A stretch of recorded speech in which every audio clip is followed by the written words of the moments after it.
Hi everyone, you're welcome to ARN webinar, November webinar. For those who are new to the network, ARN means African Researchers Network.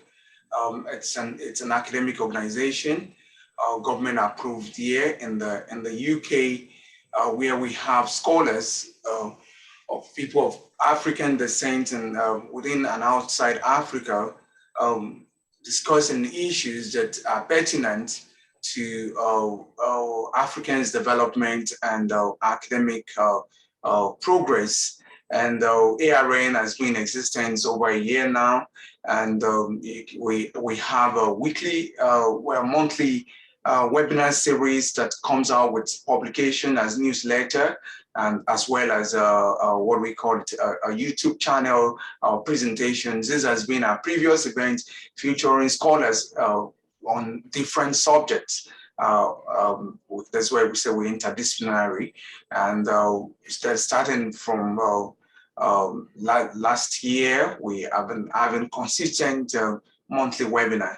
So you're welcome to today's event, which is a very important one in this year's series, as we know that this is the month in which they've been having conversation about climate change and the global impact. And today we are having a very great session on this same topic, but it's going to come from African perspective by African scholars, experts, and it's going to have interdisciplinary dimension. So today we have Dr. Toby Morakinyo, we have Mr. Dennis Azakange, and we have Dr. Abiodun Afolabi. They're going to approach the topic from varying perspectives. Dr. Toby Morakinyo is an associate professor in the UK, in the what we call it in the UK or Ireland. I think you're in Ireland currently now. Ireland, yeah. Yeah. So I want to call the island, whether it's the Northern Ireland or so that's why I'm afraid to call it if it's the other island in the UK. Are you in the Northern Ireland? Yeah, I'm in the Republic of Ireland. So you're outside or inside UK? Outside of the UK. Okay, so we have to say you are talking from Ireland. And then we have Dr. Mr. Dennis Kange, who's speaking from Nigeria. And we have Abiodun Afolabi. I can't say whether he's currently in South Africa or in Nigeria because his legs is in between since he just completed his doctoral studies in South Africa. So I'm going to, moderating the event with me is Yokiam Dabali, who is a co-director too of African Researchers Network. And then we have all of the stakeholders in the house, which I can't mention all the names, but I recognize the presence of Brother Shabazz, Dr. Shabazz. We have recognized Akinpelu, Dr. Kunle Akinpelu, BME, Sharif, Dr. June Okoje, who is also a member of the Board of Trustees, African Researchers Network. So I will just go straight by introducing the first speaker. We're going to have the speakers, we call them based on the way we have been doing it. We have the speakers take their round 15 minutes each, and then we're going to open the panel enter into conversation with the participant as well as interrogating issues that has been raised in the presentation given by the guest speakers. So I will officially start by pinning the first speaker, who is Dr. Toby Morakinyo. Who is Dr. Toby Morakinyo? He received his bachelor's degree in metrology in 2008 at the Federal University of Technology, Akure, Nigeria, Futa, and completed his research master's in metrology with specialization in urban climatology from the same university in Nigeria. And he completed that in 2012 and obtained his PhD at the School of Energy and Environment, the City University of Hong Kong in July 2016. And his work, his research, PhD thesis was centered on the role of urban green infrastructure on local air quality and thermal comfort from a modeling and measuring perspective. And that was generously funded by the postgraduate studentship of Hong Kong University Grand Council. Before joining them, the School of Geography, where he's currently working. He has worked as a lecturer in the Department of Meteorology and Climate Science at Federal University of Technology, Akure in Nigeria, and has served as a postdoctoral research fellow at the Institute of Future Cities, the Chinese University of Hong Kong, where he conducted a lot of research and research projects broadly focusing on implementation strategies of nature-based solutions for climate sensitivity, urban planning, design in high-density cities. So these projects and others have led to publications of 20 peer-reviewed articles in top-ranked international journals, including Building and Environment, Energy and Building, Urban Forest and Urban Green, Renewable Energy, Journal of Environmental Management and Urban Climate. We can't read all about Dr. Toby or Professor Toby Morakinyo at a go, or else that will be the webinar for today. Well, we are happy and to have him featuring at this ARN webinar, and we open the floor to him right away. Thank you for the introduction, and thanks to the organizers of this webinar series for inviting me to give to share my little knowledge about the issue of climate change, especially from the African perspective. Okay, so I guess this is a good slide to start with. So basically, I think it's no more a debate if climate change is real or not. So just right in front of you now is an image given by this Swiss Agency for Development and Cooperation about climate change foresight analysis for 2020. And clearly there you can see that in terms of resilience and vulnerability, Africa is tagged as the worst zone, that's the hot spot of climate resilience, climate risk and hazard and all of that.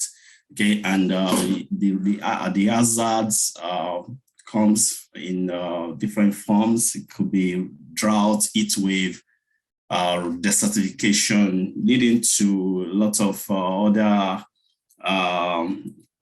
hazards such as food insecurity and reduction in crop production and all of that. And also it impacts our health in terms of prevalence of heat-related diseases and health impact and all of that. Okay, so it's not more a debate that climate change is taking its worst hit in Africa. Okay, so what's the current state of the climate? Okay, so these images are from the State of the Climate Report of 2020 edition from the World Meteorology Organization. And here I'm just going to put you through a quick view of where the problem, what the current situation is in Africa. So for example, this particular plot here, it shows the trend of temperature increases from 1901 to 2020. Okay, and you can see that depending on the zone, so it's zones into North Africa, South Africa, and all of that. What is important is that there's an increase irrespective of the region we are looking at. Okay, and also in terms of the projection, either we go with the stringent emissions, or we go with the business as usual. We see that the temperature will definitely increase based on climate projection data over the continent. In terms of precipitation, clearly we've seen droughts in southern part of Africa, in East Africa, early part of this year and last year. It's all over the places across Africa. And also we see in other areas we are seeing flood. That's on the positive side, we are seeing, on the extreme positive side now, we are seeing droughts in other areas of the country, of the continent. And that will continue except something else changes in terms of the global emissions. Okay, so let me just clear this up.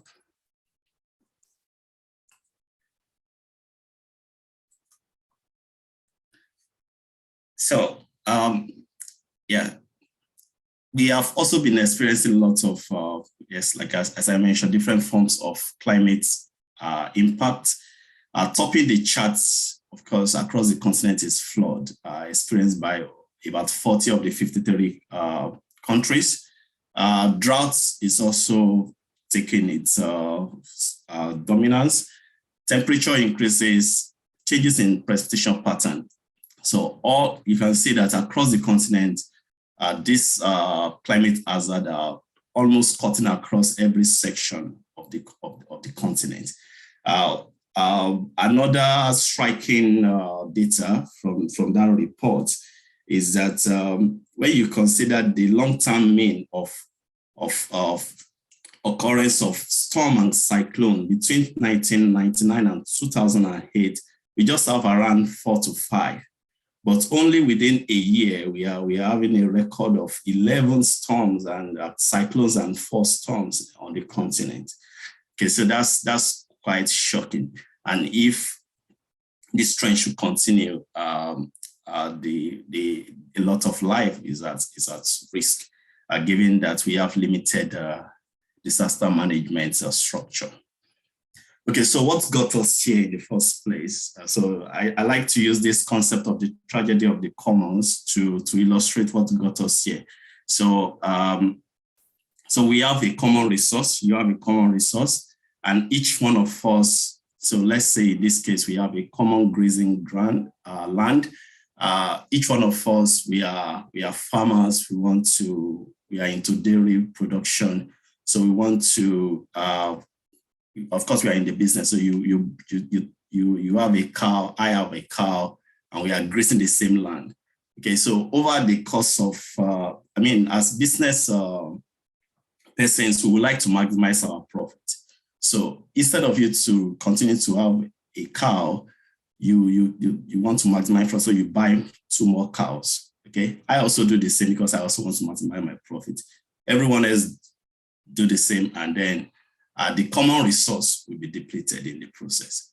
Okay, because no one is taking responsibility for the common resource, and everyone wants to maximize their profit. Eventually, the resource will be depleted. So that's exactly what happened to our health. Okay, so the health is a common resource. Countries, for example, if you look at the most countries, the most contribution to CO2 emissions comes from the US, the EU 28, China, and all of that. Africa is not coming as strong as other continents on the tree map. But the point is, eventually, everyone is having the consequence. And I believe one of our speakers will talk about climate justice later on today. But So this what got us here is about the tragedy of the where you have a common resource and no one cares. Everyone wants to maximize their gains, and then eventually the results become depleted. So that's exactly what happened to our head. So, well, we don't have to dwell on the problem. We have to look at the solutions. The solution comes in two dimensions. One is about the mitigation. How can we stop the emissions? Okay, so we have different strategy from going energy transition to sustainable and large-scale forestry or reforestation. We also need to work on our waste management, especially in Africa. Those are mitigation strategy. And we on the adaptation as well, we need to, how do we adjust, how do we cope with climate hazard, given what we have on ground? So what is important is that this climate mitigation and adaptation strategies should cut across all sectors. Okay, so all sectors should be involved, not just one sector, from religious sector to the different industries. Education sector should begin to implement certain mitigation and adaptation strategy. And also in terms of scale, of course, from the global scale to individual household. So we're not going to leave the job only to continental, like the African Union, Nigerian government or South African government, but it should cut across until it gets to individual household. So that's the only, that's a bottom up and a top down approach. We help us to mitigate and help us to effectively have these strategies to work for our goal. And also, it is important that we adopt different strategies, so which we often call the integrated solution. So from technological solutions to nature-based solution to social solutions. So one aspect cannot solve all the problem, but we need to begin to integrate different solutions. So in terms of technological solution, we could use technology to for example, for energy transition. In terms of nature-based solution, we need to integrate more vegetation into our urban domain. Of course, we cannot do all of this without negotiation, without talking to people. So the social dimension is also important. So eventually, we need to bring all of these three areas together to drive the change that we desire.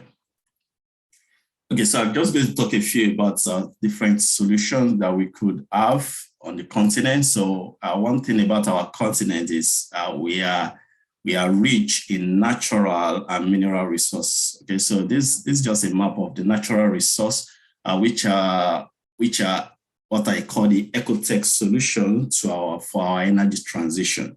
Okay, so currently we are fossil fuel based energy generating continent, but we have all other means by which we can generate natural renewable sources where we can begin to generate our energy, because energy generation is or energy production is one of the major sources of CO2 that is causing climate change.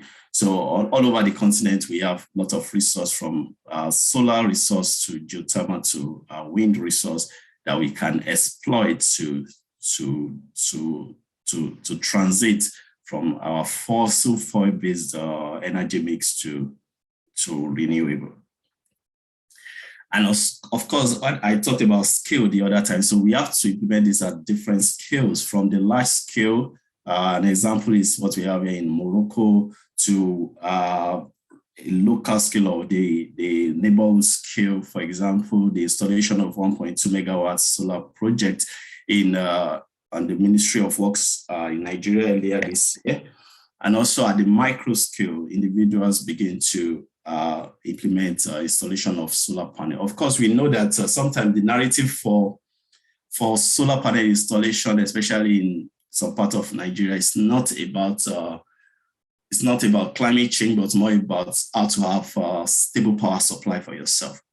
So I think, but of course, that is also benefiting the climate, irrespective of the narrative that's or the value proposition that people are subscribing to.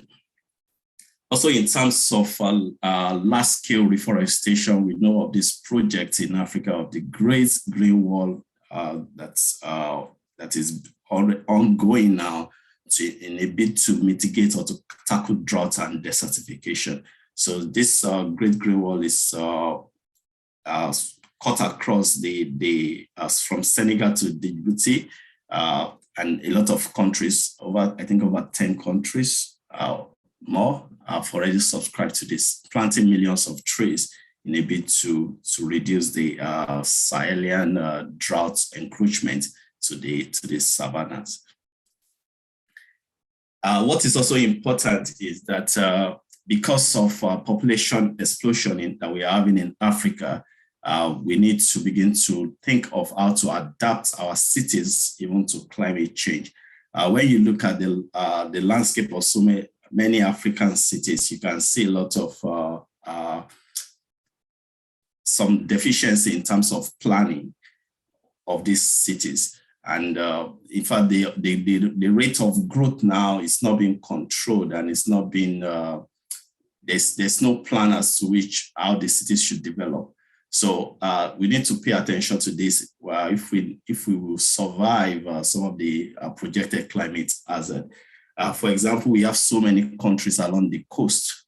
So we are so vulnerable to coastal erosion, mean sea level rise and all of that. And so many people, you can say the population along the coast is so high, and which means that a lot of people we have high population at vulnerable to climate hazards. Okay, so the point now is how can we begin to adapt our cities to climate change?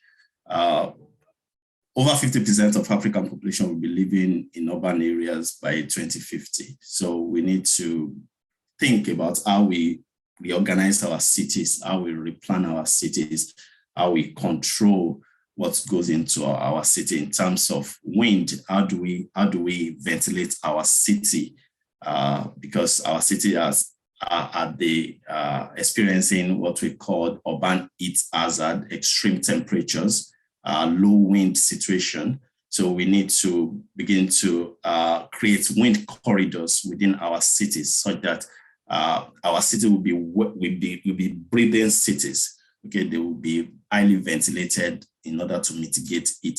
And also we connect that with nature-based solutions such as implementation of trees. We need to have more trees in our urban domain to bring down extreme heat.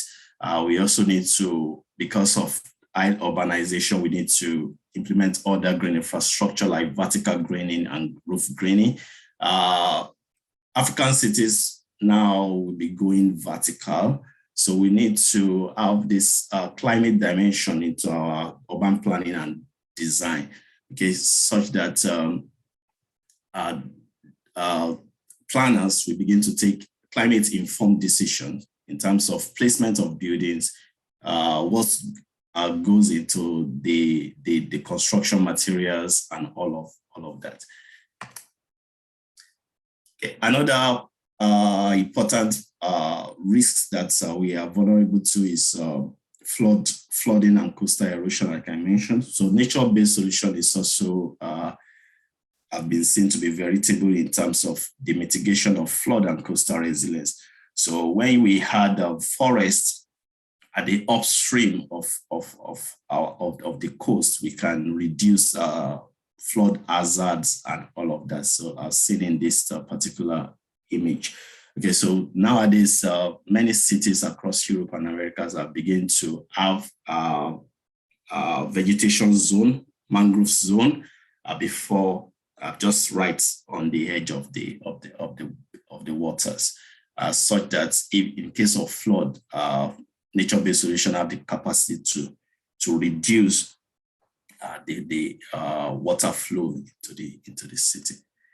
Okay, and of course, we need to clean up our urban river restoration is like, I mean, urban river pollution is a big problem on the continent. If you look at so many cities that are having polluted water bodies, we need to migrate our rivers. We need to restore our rivers from being highly polluted to including vegetation and clean water body. Also, we need to, of course, integrate water greenery into our, of course, clearing of water path is important. This might be a technological solution, but in addition to that, we can add nature into the water stream itself, such that in case of flooding, the green areas or the grasses, we have the capacity to slow down the water movement into the inner part of the city. So lastly, climate change education is important. We need to integrate climate information or climate action plans and awareness into our curriculum from nursery. I was surprised a few days ago, my daughter was asking me, where should she drop a leaflet that was supposed to be trashed? Okay, she was asking, is it the recycle bin or the general waste bin or the compost bin? So I was asking, where did she learn from that? Okay, so she said it's school. So we can say that we need to begin to integrate some of this thing into our curriculum so that children from the cradle will know exactly what they need to do when they have waste, and also in terms of awareness, there need to be more awareness, especially for farmers, for rural people, and all of that. Okay, so I will just stop here. Thank you so much for your time in listening to me. I hope I'm able to pass a few messages across to you. Thank you. Thank you so much, Dr. Toby Morakinyo. We appreciate your presentation, and we know that during the Q&A, there will be more conversation. So I bring my colleague Yokian in to make a brief recap, and we'll move to the next speaker.